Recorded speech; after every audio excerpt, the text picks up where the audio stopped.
Hello student, AR research point में आपका स्वागत है। मैं आपका दोस्त Rakesh sir AR research point में आपका स्वागत करता हूं। दोस्तों, ड्रीम 100 के नाम से जो AR sir crash course launch किए हैं, इसका मकसद है कि सभी छात्र को जो है 100 में 100 यानी कि टॉपर्स बैच है, जिसको अच्छा मार्क गेन करना है उसको ये बैच ज्वाइन करना चाहिए। ये जो है यूट्यूब पर भी क्लास चलेगी और एआर रिसर्च पॉइंट पर भी ये क्लास होगी। तो दोस्तों, ये क्लास हम जो है सोशल साइंस का इसमें लेंगे क्लास। मैथ का ऑलरेडी इसमें अपलोड हो चुका है कई वीडियो, और एआर सर लाइव भी आते हैं। ठीक है, चलिए दोस्त, सोशल साइंस का क्लास आज से डेली रिकॉर्डेड फॉर्म में आप लोग को दिया जाएगा। ठीक है, तो आज से हम लोग स्टार्ट करते हैं सोशल साइंस की क्लास।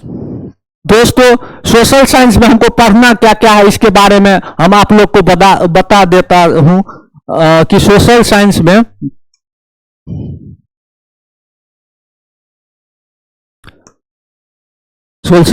हम लोग को हिस्ट्री, ज्योग्राफी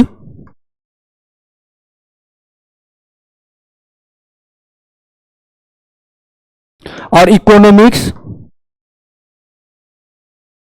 एंड सिविक्स बारी बारी सभी सब विषयों को एक साथ पढ़ाएंगे। सबसे पहले जो है हम हिस्ट्री स्टार्ट करेंगे। हिस्ट्री में एग्जाम मेरा कोशिश यही रहेगा कि एग्जाम में जितना भी ऑब्जेक्टिव आए और सब्जेक्टिव आए, क्योंकि ये क्रैश कोर्स है तो जल्दी से जल्दी खत्म करने का प्रयास रहेगा। और ऑब्जेक्टिव क्वेश्चन जितना भी प्रीवियस ईयर में पूछा गया है और एग्जाम में आने की संभावना है उसको भी करते जाएंगे, तो चैप्टर वाइज। तो आइए आप लोग को पहले हम हिस्ट्री से स्टार्ट करते हैं। ठीक है, हिस्ट्री मतलब इतिहास। तो सबसे पहले हम लोग जान लेते हैं कि इतिहास का मतलब क्या होता है। इतिहास का मतलब होता है अतीत की बातें, यानी कि पुरानी घटना के बारे में जो पढ़ते हैं हम इतिहास में पढ़ते हैं। तो इतिहास में कोई निश्चित घटना हो तो यही इतिहास कहलाता है। तो इतिहास का पिता, तो वैसे इतिहास का परिभाषा एग्जाम में नहीं आता है, तब पर भी इतिहास का मतलब जान लीजिए। इतिहास 3 शब्दों से मिलकर के बना है। इति जोड़ ह जोड़ आस। देखिए, इसका मतलब होता है इति मतलब बीती, बीती मतलब पुरानी, इति मतलब बीती, बीती मतलब पुरानी। हास इति ह मतलब निश्चित होता है, आस मतलब जानकारी, यानी कि पुरानी घटना की निश्चित जानकारी को इतिहास कहते हैं। इतिहास का पिता तो याद रखिएगा हेरोडोटस को कहा जाता है। इतिहास के पिता किसे कहा जाता है? हेरोडोटस को कहा जाता है।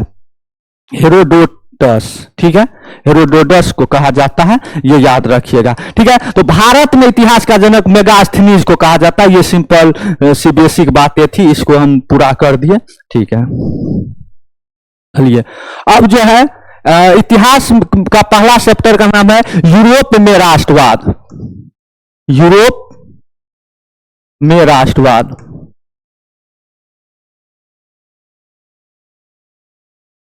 तो हम लोग देखेंगे कि यूरोप में राष्ट्रवाद को। तो सबसे पहली बात है कि यूरोप के बारे में जान लेते हैं। तो यूरोप क्या है? तो यूरोप एक महाद्वीप है, दुनिया का 6ठा सबसे बड़ा महाद्वीप है। जिस तरह से एशिया एक महादेश है, हाँ, महाद्वीप महादेश एक ही होता है।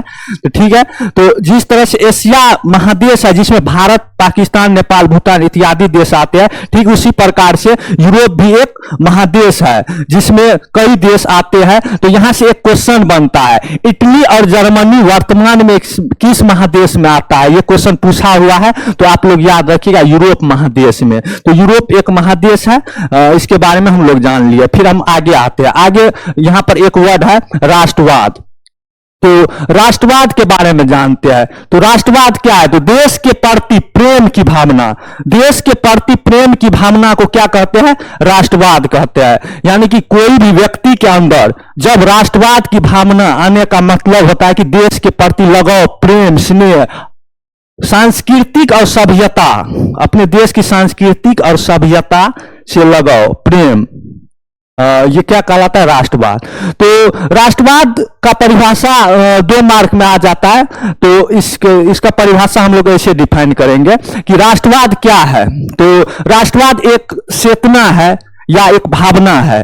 तो राष्ट्रवाद एक ऐसी भावना है जो किसी व्यक्ति के अंदर आ जाने के बाद वो अपने सभी भेदभाव को भुला करके अपने देश को आजाद कराने के लिए, स्वतंत्र बनाने के लिए एकजुट होने लगते हैं। तो उसे ही राष्ट्रवाद कहते हैं। तो राष्ट्रवाद एक भावना है, जिसके अंदर राष्ट्रवाद की भावना आती है वही व्यक्ति, उस व्यक्ति को राष्ट्रवादी कहते हैं। जैसे गांधी जी राष्ट्रवादी थे, हम लोग राष्ट्रवादी है। ठीक है, तो राष्ट्रवाद समझ गए। तो राष्ट्रवाद एक भावना है, राष्ट्रवादी जिसके अंदर राष्ट्रवाद की भावना रहता है उसे राष्ट्रवादी बोला जाता है। ठीक है, तो यूरोप में राष्ट्रवाद, चैप्टर का नाम है यूरोप में राष्ट्रवाद का उदय। तो यानी कि राष्ट्रवाद का भावना कैसे जगा। तो आप लोग याद रखिएगा कि यूरोप में जो है ना कई देश है, जैसे कि फ्रांस, हम लोग यहां पर पढ़ेंगे फ्रांसीसी क्रांति के बारे में। तो फ्रांस, इटली, जर्मनी, यूनान जिसे ग्रीस भी बोला जाता था, इत्यादि देश आते हैं, इसके बारे में पढ़ेंगे। तो यूरोप में राष्ट्रवाद का उदय किस देश को माना जाता है? तो फ्रांस को। तो याद रखिएगा फ्रांसीसी क्रांति के बाद जो है यूरोप में राष्ट्रवाद का उदय हुआ था। दोस्तों पहले जो है ना राष्ट्रवाद का मतलब क्या होता था? राजा के प्रति जो है एक भावना, पॉजिटिव भावना जो रहता था उसे ही राष्ट्रवाद बोला जाता था। यानी कि राजा का बड़ाई करो, राजा के प्रति अपना मतलब निस्वार्थ राजा का सेवा करो, यही भावना राष्ट्रवाद समझा जाता था पहले। लेकिन फ्रांसीसी क्रांति जो कि याद रखिएगा 1789 ईस्वी को फ्रांसीसी क्रांति हुआ था। तो इसके आगे नेपोलियन बोनापार्ट के बारे में चलिए समझते हैं। तो नेपोलियन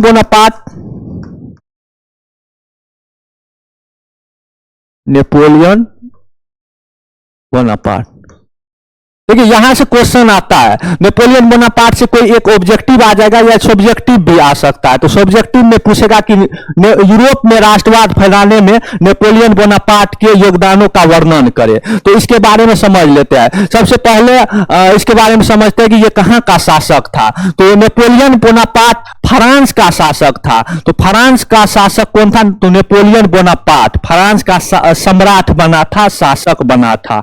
कब बना था? तो 1804 ईस्वी में। फ्रांस का सम्राट कौन बना था? शासक नेपोलियन बोनापार्ट बना था। कब बना था यह भी क्वेश्चन आ सकता है। तो 1804 ईस्वी में बना था। ठीक है, उसके बाद इन्होंने क्या काम किए? तो इन्होंने जो है प्रशासनिक क्षेत्र में नियम कानून बनाए और कई अच्छे सुधारात्मक कानून बनाए। और इसका फेमस है कि नेपोलियन कोड, जिसे सिविल कोड के नाम से भी जानते हैं। तो सिविल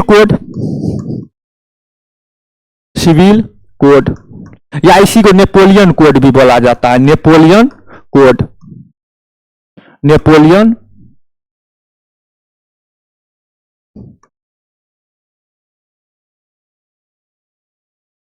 नेपोलियन कोड।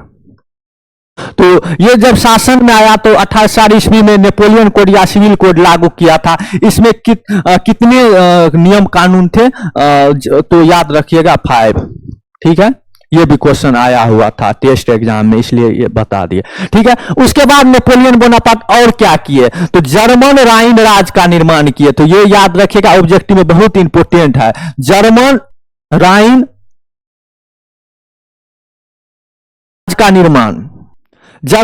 राज का निर्माण किसने किया था? तो नेपोलियन बोनापार्ट ने किया था। तो ये बहुत महत्वपूर्ण ऑब्जेक्टिव है कि जर्मन राइन राज का निर्माण किसने किया था? तो नेपोलियन बोनापार्ट किया था। और नेपोलियन बोनापार्ट को जो है ना यूरोप में राष्ट्रवाद फैलाने में इसका चूंकि अहम योगदान था, इसलिए इसे यूरोप में राष्ट्रवाद का जनक कहा जाता है। तो यूरोप में राष्ट्रवाद का जनक किसे कहा जाता है? तो नेपोलियन बोनापार्ट। तो यूरोप में जो है राष्ट्रवाद का जनक किसे कहा जाता है? नेपोलियन बोनापार्ट को राष्ट्रवाद का जनक। यानी कि नेपोलियन बोनापार्ट का बहुत अहम योगदान था। तो देखिए इसके बाद जो है नेपोलियन बोनापार्ट के बारे में और जानते हैं कि नेपोलियन बोनापार्ट कैसे आया शासन में। तो देखिए 1789 से पहले फ्रांस में बुर्बो राजवंश था। तो फ्रांस की स्थिति काफी दयनीय थी और अमीर जो था ना काफी अमीर था और गरीब का स्थिति लसर पसर था और अच्छी नहीं थी। तो हुआ क्या था, नेपोलियन बोनापार्ट जो है ना फ्रांस का शासक बना। शासक बनते ही इन्होंने गरीबों पर ज्यादा ध्यान देने लगे और पुराने नियम कानून जो कि अमीरों के हित में थे उस पर ध्यान न दे करके गरीबों पर ध्यान दिए, जिससे गरीब लोग जो है ना नेपोलियन बोनापार्ट को सहने लगे, यानी कि इसका समर्थक बन गए और अमीर लोग इसका विरोधी बन गए। इस तरह से नेपोलियन बोनापार्ट फ्रांस के राजगद्दी पर बैठे। कब बैठे? 1800 ईस्वी में बैठे। कब इसको का पतन हो गया ये भी आप लोग को वियना कांग्रेस में बताएंगे, ठीक है। तो नेपोलियन बोनापार्ट से एक भी क्वेश्चन नहीं छूटना चाहिए। नेपोलियन बोनापार्ट कहाँ का था, यानी कि नेपोलियन बोनापार्ट का संबंध किस देश से है? तो फ्रांस। तो फ्रांस के बारे में जान लीजिए। इसका राजधानी कहां पर है? तो याद रखिएगा पेरिस। आप लोग को राजधानी भी बताते जाएंगे तो आप लोग याद करते रहिएगा।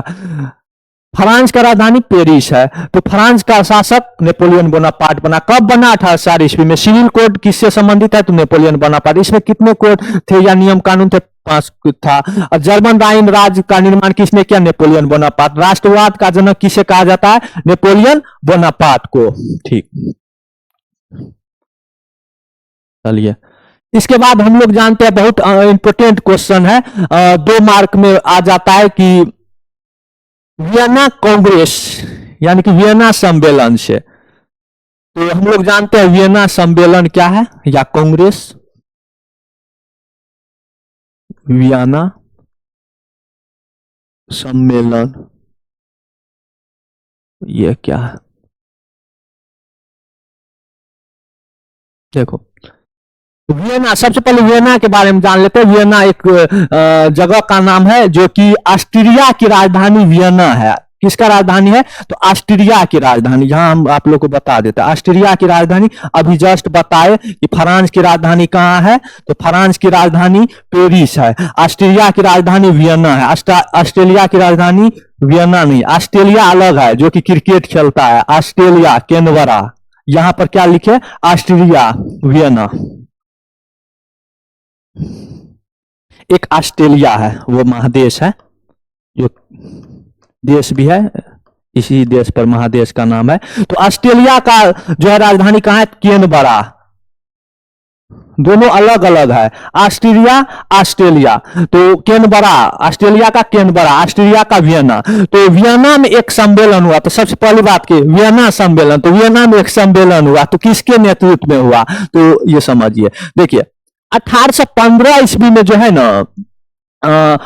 ऑस्ट्रिया के सांसद जिसका नाम था मेटरनिक, तो 1815 ईस्वी में, तो सबसे पहले याद रखिएगा कि वियना सम्मेलन कब हुआ था? तो वियना सम्मेलन 1815 ईस्वी में हुआ था। कहां हुआ था? तो वियना में हुआ था। तो वियना कहां है? तो ऑस्ट्रिया के का राजधानी है। ऑस्ट्रिया, ऑस्ट्रिया की राजधानी, ठीक है। और ऑस्ट्रिया का सांसद जो था ना उसका नाम था मेटरनिक। मेटरनिक के नेतृत्व में हुआ था, ठीक है।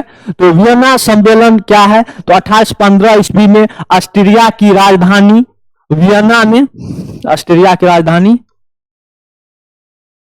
ऑस्ट्रिया की राजधानी वियना में मेटरनिक के नेतृत्व में एक सम्मेलन बुलाया गया जिसे वियना सम्मेलन के नाम से जानता है। इस सम्मेलन का मकसद क्या था? तो आप लोग को हम नेपोलियन बोनापार्ट के बारे में बताए थे। नेपोलियन बोनापार्ट का प्रभाव धीरे धीरे बढ़ रहा था। तो नेपोलियन बोनापार्ट के प्रभाव को रोकने के लिए 1815 ईस्वी में ऑस्ट्रिया की राजधानी वियना में एक सम्मेलन बुलाया गया था। किसके नेतृत्व में? मेटरनिक के नेतृत्व में। क्वेश्चन यहां से कई ऑब्जेक्टिव टाइप से पूछ देता है, इसलिए आप लोग ध्यान दीजिएगा। तो ये जो है सम्मेलन सफल भी हुआ। इस सम्मेलन में कौन कौन देश भाग लिए थे, यहाँ से क्वेश्चन आता है कि कौन कौन देश भाग लिए थे। तो ऑस्ट्रेलिया में होता तो ऑस्ट्रेलिया तो लिया ही था। उसके बाद ऑस्ट्रेलिया, इंग्लैंड भाग लिए थे, जिसे ब्रिटेन भी बोला जाता है, इंग्लैंड। उसके बाद रूस, पर्सा भाग लिए थे। क्वेश्चन आएगा कौन भाग नहीं लिए थे, इसमें से 3 देश का नाम देगा, एक जर्मनी देगा, तो जर्मनी नहीं लिया था। ठीक है, चलिए वियना सम्मेलन कंप्लीट। वियना सम्मेलन से क्या क्या क्वेश्चन बनते हैं। वियना सम्मेलन कब हुआ, 1815 ईस्वी में हुआ। ऑस्ट्रिया की राजधानी कहां पर हुआ था, तो वियना में। किसके नेतृत्व में हुआ था, मेटरनिख के नेतृत्व में। कौन कौन देश भाग लिया था, ठीक है। इसका मेन मकसद क्या था, नेपोलियन बोनापार्ट के प्रभाव को रोकना। नेपोलियन बोनापार्ट के प्रभाव को रोकना, बोनापार्ट के प्रभाव को रोकना। और ये सफल भी हुआ, रोक भी दिए। नेपोलियन बोनापार्ट का पतन हो गया था 1815 ईस्वी में। तो इस तरह से हम कह सकते हैं कि नेपोलियन बोनापार्ट 1804 ईस्वी में बना और 1815 में नेपोलियन बोनापार्ट का पतन हो गया। उसके बाद जो है नया दौर स्टार्ट हुआ। किसका दौर, तो मेटरनिख का दौर। तो यहां से एक क्वेश्चन बनते हैं, मेटरनिख युग। चलिए मेटरनिख युग के बारे में भी जान लेते हैं। मेटरनिख युग भी कभी कभार क्वेश्चन आ जाता है कि मेटरनिख युग क्या है। तो मेटरनिख कहाँ का शासक था, सांसलर था, तो ऑस्ट्रिया का सांसलर था। कौन था, मेटरनिख। तो मेटरनिख के बारे में जानते हैं। मेटरनिख युग ये क्या है। तो 1815 के बाद जो है ना एक नया दौर का स्टार्ट होता है, जिस दौर का नायक कौन था, मेटरनिख। क्योंकि उस समय जो है ना 1815 से पहले नेपोलियन बोनापार्ट का दबदबा था। तो नेपोलियन बोनापार्ट के दबदबा को रोक दिए कौन, वियना सम्मेलन बुला करके मेटरनिख के नेतृत्व में हुआ था। उसके बाद जो है ना मेटरनिख का बोलबाला था, इसलिए जो है ना मेटरनिख युग के नाम से यूरोप के इतिहास में प्रचलित है कि मेटरनिख युग। तो आइए हम लोग जानते हैं कि मेटरनिख युग क्या है। तो मेटरनिख युग तो 1815 ईस्वी से लेकर के, याद रखिएगा कब से, तो 1815 ईस्वी से लेकर के 1848 ईस्वी तक के काल को जो है ना मेटरनिख युग के नाम से जानते हैं। यूरोपीय इतिहास में 1815 ईस्वी से लेकर के 1848 ईस्वी तक के काल को क्या कहते हैं, मेटरनिख युग कहते हैं। क्योंकि इस अवधि में जो है मेटरनिख का बोलबाला था। ठीक, चलिए हो गया इसके बारे में। इसके बाद आते हैं हम लोग इटली के बारे में। इटली, पेज बदल लेते हैं। इटली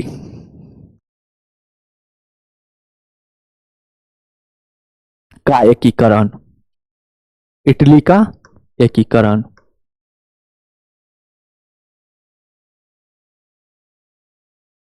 आप लोग जानते हैं कि इटली एक देश का नाम है, जो कि फ्रांस के बगल में जर्मनी है, उसके बगल में। आप लोग को मैप दिखाएंगे, उसमें बता देंगे। तो इटली जो है एक यूरोपीय महादेश का एक देश का नाम है। तो फ्रांसीसी क्रांति के बाद नेपोलियन बोनापार्ट, जो कि राष्ट्रवाद फैलाने में उसका अहम योगदान था, तो फ्रांस को देखा देखी, फ्रांस के आसपास के देश में भी के लोगों में, खास करके इटली, तो इटली के लोग में भी राष्ट्र के प्रति प्रेम जगा, यानी कि राष्ट्रवाद का भावना जगा। लोगों को लगने लगा क्या, राजा के प्रति उत्तरदायी नहीं रहना है, देश के प्रति प्रेम करना है, न कि राजा से लगाव रखना है। इसलिए जो है ना इटली का लोग जो है मेजिनी के नेतृत्व में, काउंट काबूर के नेतृत्व में, गेरिबाल्डी के नेतृत्व में शासन चाहते थे।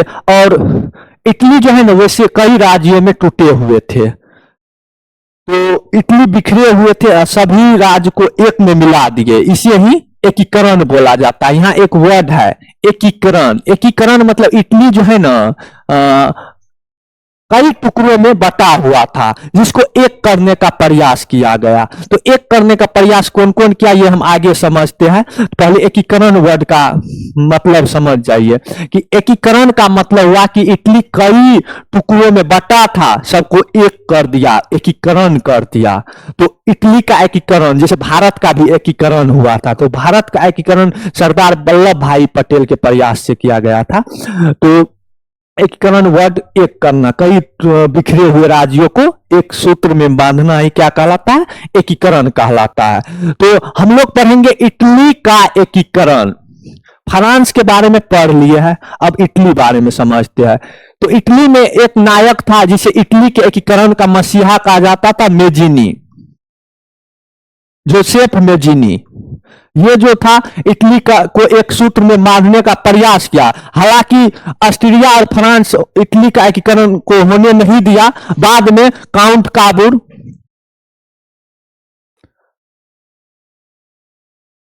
काबूर और गैरिबाल्डी मिलकर के इटली का एकीकरण किया।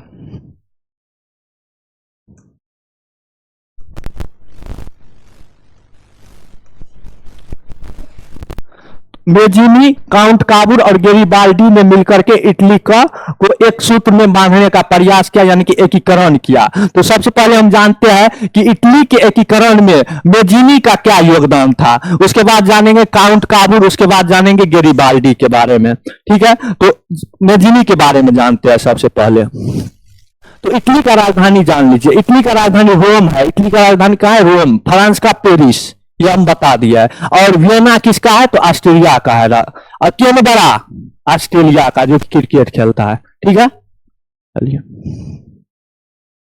हम लोग आते हैं मेजिनी, इटली के एकीकरण में मेजिनी का योगदान। मेजिनी का योगदान, तो मेजिनी सबसे पहले कहाँ का था, तो इटली का था। इसका राजधानी रोम है।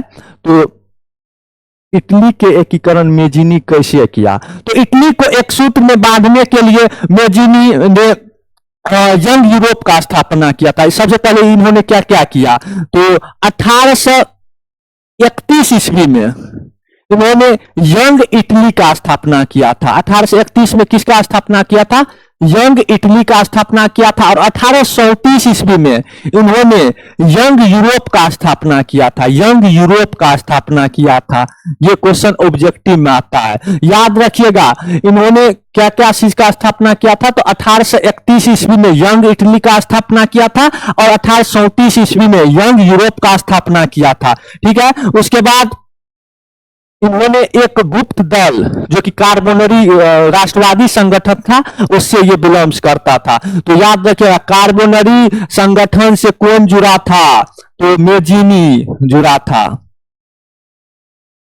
देखिए, मेजिनी जो था यूरोप में जो इटली है उसका एकीकरण नहीं कर पाया, लेकिन उसका मार्ग दिखा दिया। तो इस तरह से हम कह सकते हैं कि मेजिनी जो है इटली का एकीकरण नहीं कर पाया, लेकिन लोगों में राष्ट्रवाद का रास्ता दिखा दिया कि इसका एकीकरण कैसे कर सकते हैं। उसके बाद आया काउंट काबूर।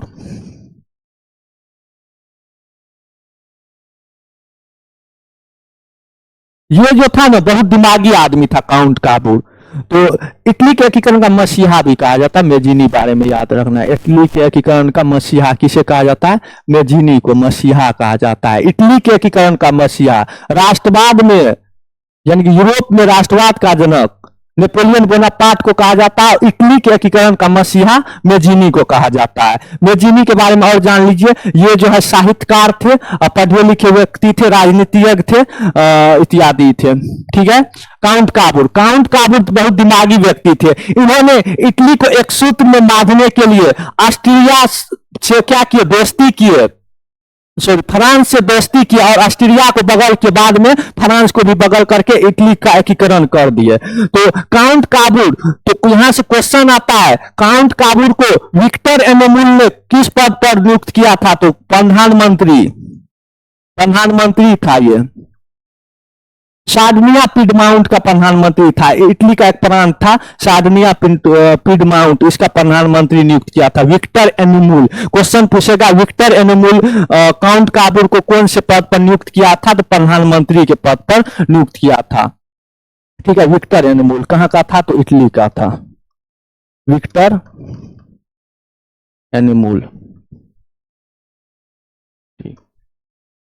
और इस तरह से जर्मनी के एकीकरण में मेजिनी का योगदान बता दिया। उसके बाद गैरिबाल्डी का योगदान फिर एक बार जान लीजिए। काउंट काबूर जो है ना, इटली के एकीकरण करने के लिए फ्रांस से दोस्ती किया और ऑस्ट्रिया को साइड कर दिया। उसके बाद जो फ्रांस को भी बगल कर दिए। ठीक, उसके बाद एक व्यक्ति था गैरिबाल्डी। गैरिबाल्डी को इटली के एकीकरण का तलवार कहा जाता है, क्योंकि ये एकीकरण जो है ना सशस्त्र विद्रोह से करना चाहता था। ये जो है सेना का गठन किया था। एक वैसे ये नाविक था गैरिबाल्डी।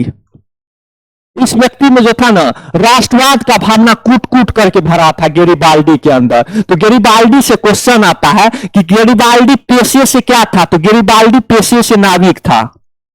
नाविक था। इस व्यक्ति में जो था ना राष्ट्रवाद कूट कूट करके भरा था।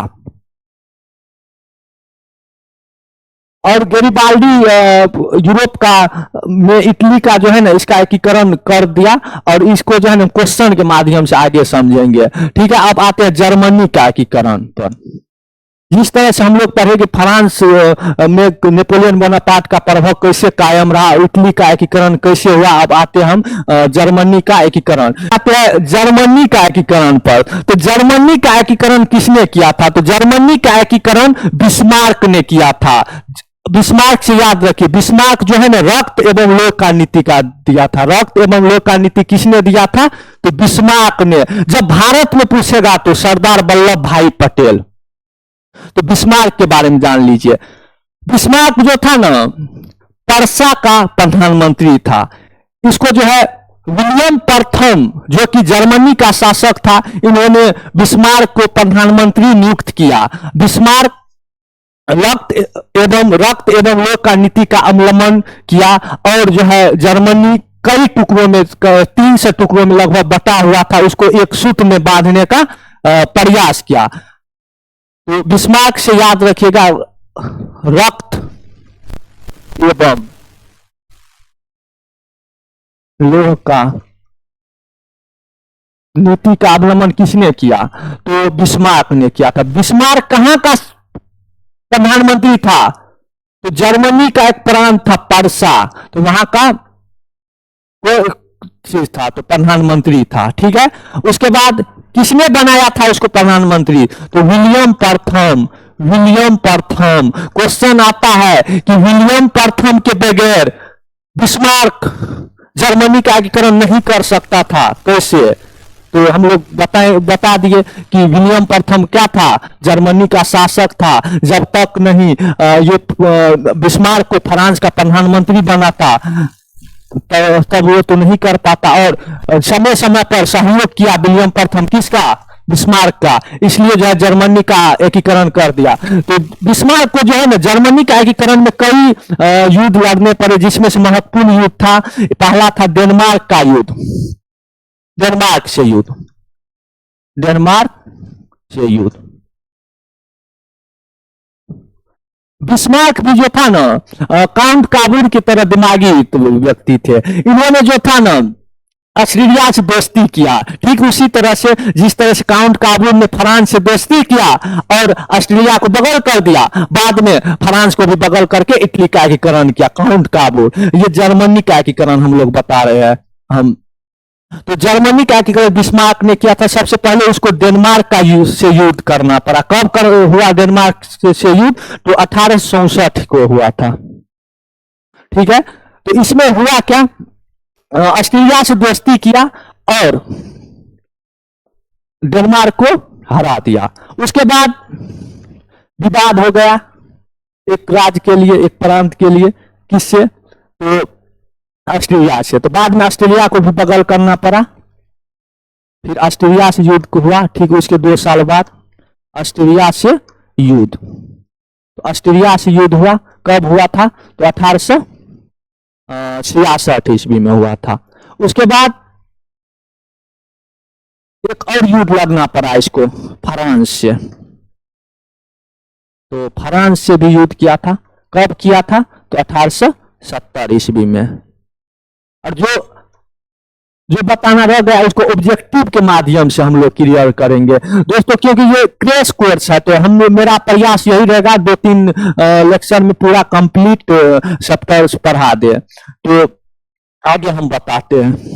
इसके बाद तो हम लोग अभी आप लोग को बताए, हम अभी आप लोग को बताए यूरोप में राष्ट्रवाद में सबसे पहले फ्रांस का शासक नेपोलियन बोनापार्ट कैसे राजगद्दी पर बैठा और क्या क्या कार्य किए। उसके बाद इटली का एकीकरण में, इटली का एकीकरण किसने किया? तो याद रखिएगा, इटली का एकीकरण किसने किया? तो मेजिनी ने, काउंट काबूर और गैरिबाल्डी। बिस्मार्क नहीं, क्वेश्चन पूछेगा इटली का एकीकरण किसने किया? Option A Mazzini, option B Bismarck, option C Garibaldi, option D Count Cavour. Oh sorry, कौन नहीं किया आएगा क्वेश्चन। देखिए क्वेश्चन कैसे आता है। क्वेश्चन आएगा इटली का एकीकरण में कौन भाग नहीं लिया था या कौन नहीं था?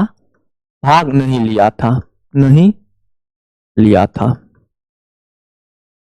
ऑप्शन मेजिनी, ठीक है। उसके बाद काबूर, काउंट काबूर, दिमाग बोला जाता है। काउंट काबूर को इटली के एकीकरण का दिमाग कहा जाता है। इटली के एकीकरण का मसीहा मेजिनी को कहा जाता है। गैरिबाल्डी ये नाविक थे पेशे से। ये जो है लाल कुर्ती का गठन किया था, लाल कुर्ती का गठन गैरिबाल्डी। Option D. एक है बिस्मार्क।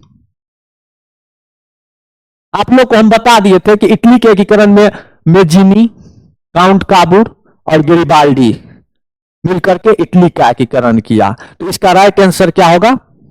बिस्मार्क। तो बिस्मार्क इसलिए होगा क्योंकि बिस्मार्क इटली का एकीकरण नहीं, जर्मनी का एकीकरण किया था। बिस्मार्क किसका एकीकरण किया था? जर्मनी का। तो आसान ही क्वेश्चन आते हैं, उम्मीद करते होंगे आप लोग समझ गए होंगे।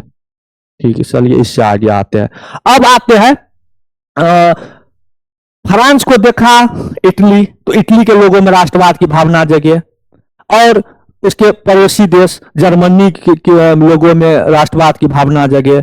उसके बाद यूनान, तो यूनान के पहले हम लोग जान लेते हैं जुलाई 1830 की क्रांति और 1848 की क्रांति के बारे में हम जान लेते हैं, क्योंकि ये क्रांति फ्रांस में हुआ था। तो इसके बारे में जान लेते हैं। उसके बाद जो है हम लोग आगे क्लास में देखेंगे। एक बहुत इंपोर्टेंट है 1830 ईस्वी क्रांति और 1848 ईस्वी क्रांति। तो हम लोग देखते हैं 1830 ईस्वी की क्रांति।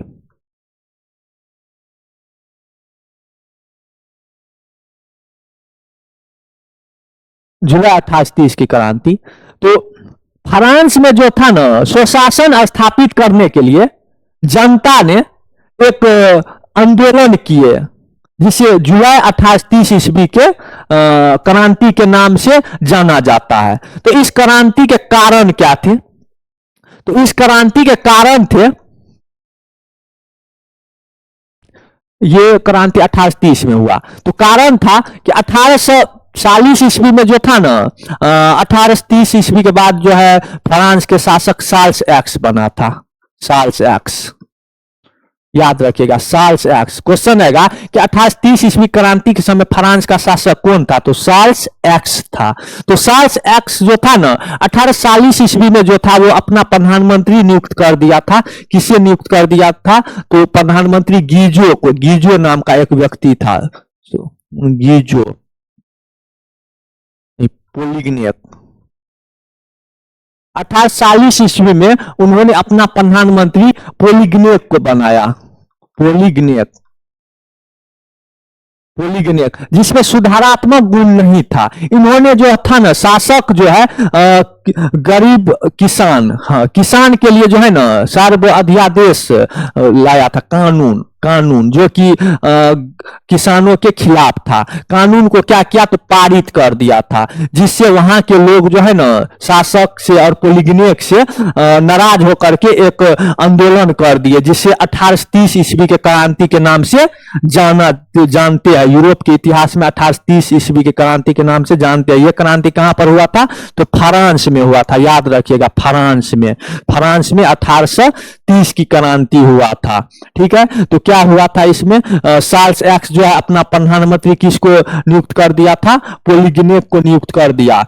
और जो पोलिगनेक ने जो है सर्व कानून जो है फोर्क एक्ट जो है लागू किया था, जिससे जो है ना वहां के किसान, जनता, शासक और पोलिगनेक से नाखुश होकर के दोनों के खिलाफ विद्रोह कर दिए, जिसे यूरोप के इतिहास में 1830 ईस्वी के क्रांति के नाम से जाना जाता है। तो 1830 ईस्वी क्रांति का प्रभाव क्या रहा, तो क्वेश्चन आता है प्रभाव।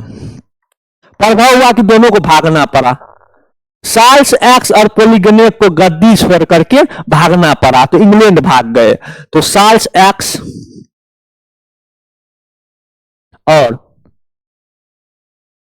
पोलिगनेक पोलिगनेक को भागना पड़ा, तो कहां भागे, तो इंग्लैंड भाग गए। उसके बाद जो था फ्रांस के लोगों में राष्ट्रवाद के भावना का बढ़ावा हुआ, और 1830 ईस्वी के बाद जो है फ्रांस में बुर्बो राजवंश का, याद रखिएगा, 1830 के क्रांति के बाद फ्रांस में बुर्बो राजवंश का अंत और आर्यवंश वंश का उदय हुआ था। तो और क्या हुआ था, तो फ्रांस के आसपास के देशों में क्या हुआ था, तो राष्ट्रवाद के भावना को का बढ़ावा मिला था। ठीक है, चलिए अब आते हैं 1848 की क्रांति। 1830 की क्रांति में याद रखिएगा कि चार्ल्स एक्स प्रधानमंत्री था, और वो चार्ल्स एक्स शासक फ्रांस का बना था। उसके बाद पोलिगनेक को वो अपना प्रधानमंत्री नियुक्त किया था, जिसमें सुधारवादी गुण नहीं था। चार्ल्स एक्स और पोलिगनेक के काम से वहां का जनता नाखुश रहते थे। इस तरह से 1830 ईस्वी की क्रांति हुई। उसके बाद 1848 की क्रांति हम लोग देखते हैं। 1848 की क्रांति, 1848 की क्रांति के समय जो था ना, फ्रांस का शासक था लुई फिलिप। कौन था, तो लुई फिलिप। तो लुई फिलिप जो था ना, तो इसमें सुधारवादी गुण था, बट ये जो है अमीर पर ज्यादा ध्यान देते थे, जिस कारण अमीर का फेवरेट शासक था लुई फिलिप। ये जब राजगद्दी पर बैठा तो अपना प्रधानमंत्री गीजो को बनाया। तो गीजो को अपना प्रधानमंत्री नियुक्त किया। तो गीजो जो में सुधारात्मक गुण नहीं था, जिसके कारण जो लुई फिलिप और गीजो के खिलाफ एक आंदोलन होने लगा। इसकी क्रांति को जो है यूरोप में राष्ट्रवाद के विचार को बढ़ावा मिला।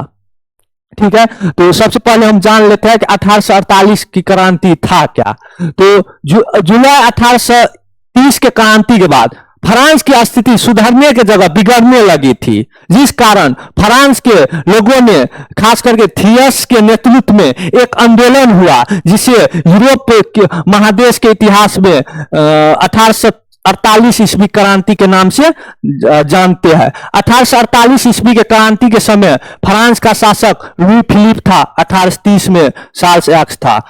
लुई फिलिप किसको प्रधानमंत्री बनाया था, गीजो। और 1830 में चार्ल्स एक्स किसको प्रधानमंत्री बनाया था, तो पोलिगनेक को। तो गीजो और लुई फिलिप दोनों में सुधारात्मक गुण नहीं था, जिस कारण थियस के नेतृत्व में एक बड़ा आंदोलन किया गया था, जिसके आगे शासक अधिक देर तक टिक नहीं सका। ठीक उसी प्रकार जिस तरह से चार्ल्स एक्स और गीजो को भागना पड़ा, उसी तरह से लुई फिलिप और गीजो को भी देश छोड़ करके इंग्लैंड भागना पड़ा। इस तरह से हम लोग अभी जाने कि 1848 ईस्वी के क्रांति को, तो 1848 ईस्वी क्रांति के समय फ्रांस के शासक लुई फिलिप था और गीजो था। ठीक है, इसके आगे जो है ना क्वेश्चन आएगा ना, तो वहां हम डिस्कशन इसको विस्तार रूप से करेंगे। ठीक है, अब एक देश और था, उस देश का था यूनान, जिसे ग्रीस भी बोला जाता था। तो यूनान में राष्ट्रवाद का उदय कैसे हुआ था, इसके बारे में जान लीजिए। यूनान एक देश है यूनान। तो यूनान जो है ना सांस्कृतिक सभ्यता विज्ञान ज्ञान के लिए जाना जाता था। क्वेश्चन आता है कि ज्ञान विज्ञान के प्रेरणा के दायक कुंद किस देश को कहा जाता है, तो यूनान को कहा जाता है।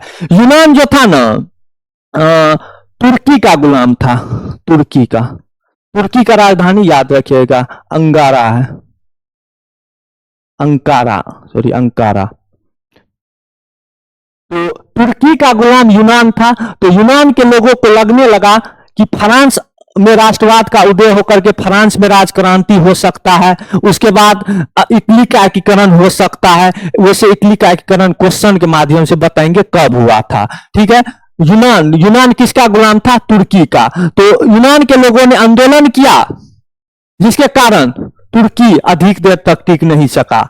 इंग्लैंड जर्मनी जैसे देश, ऑस्ट्रिया जैसे देश यूनान का साथ दिया फ्रांस, और यूनान को आजादी मिली थी। तो यूनान जो कब आजाद हुआ था, तो याद रखिएगा 1829 ईस्वी में एक संधि हुई थी, जिसे एंद्रानोपुल की संधि बोला जाता है। एंद्रानोपुल याद रखिएगा, एंद्रानोपुल की संधि कब हुई, एंद्रानोपुल की संधि कब हुई थी, तो 1829 ईस्वी को हुई थी। 1829 ईस्वी को एंद्रानोपुल की संधि हुई, और 1832 ईस्वी में 1832 ईस्वी में